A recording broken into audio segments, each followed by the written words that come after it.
Jong siang, nami abdi Ivan Axel di kelas 2 walas TI 3.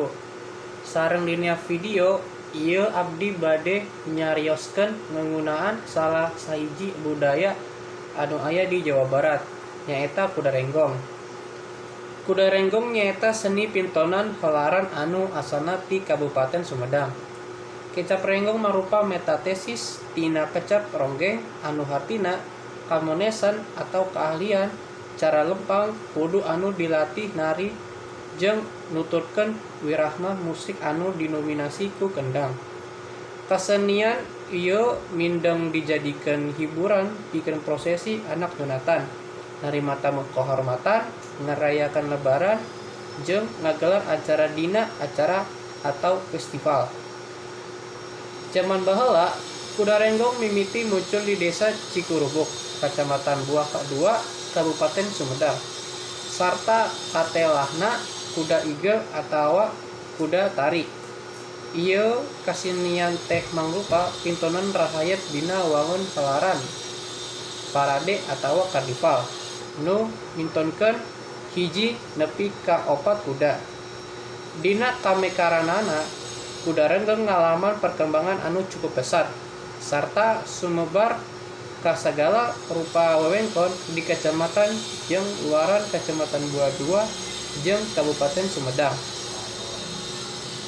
Kiringan musik perkembangan ti zaman ka zaman nyimbalkeun kreasi beda. Musik nu marengan Kudarenggong biasana cukup basajan.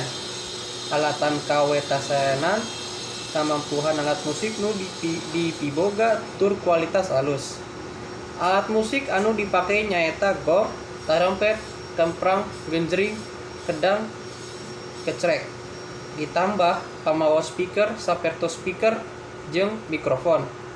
Samentara eta, musik anu marengan Kudarenggong dina hiji festival biasana leuwih canggih ditambahan bass, gitar listrik, tarompet, simbal, drum, tam-tam, keyboard organ, jeung trombon sareng. Kostum anu dipake nyaeta kostum kuda utama jeung kostum kuda pendamping. Kostum Gatotkaca anu dipake ku panganten sunat atau upami upacara kitanan. Sarta kostum pikeun iring-iringan musik dina helaran Kudarenggong lamun pintonan dina acara sunatan. Kostum kuda utama kudu seragam jeung warna jeung motif pakaian kawinan sunat. Kuda utama anu ditumpakan ku penganten sunat nganggunakeun mahkota sareng spanduk anu warna-warna anu mencolok. Dina raraga ngabedakeun kuda salaku paluku utama sareng kuda salaku pandamping nalika prosesi Kudarenggong. Disarankeun yen kostum pikeun kuda anu ngiringan henteu nuturkeun kostum penganten awawe sareng penganten lalaki anu naekna ngan ukur warnana.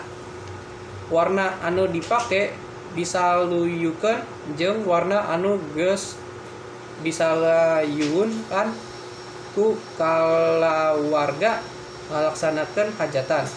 Kostum Kudarenggong disayogikeun ku pangaring musik sorangan. Kudarenggong geus ngalaman kamekaran lamun ditilik tina pilihan kuda anu lempeng, gagah jeung gagah, aksesoris kuda anu dipake, pilihan pakakasirangan musik, kostum penari, jeung sajabana. Kamekaran ieu mangrupa sarana sangkan pintonan leuwih meriah ku rupa-rupa kreasi seniman. Kudarenggong merupakan komoditi pariwisata anu dipikawanoh dina skala nasional jeung internasional. Dina pintonana Kudarenggong miboga 2 kategori, wawacan nalika helaran disaluyukeun jeung tepat diayakeunana. Sak itu wae ti simkrung, kapeuteun bila aya saya kalepatan halafal, atur nuhun pisan.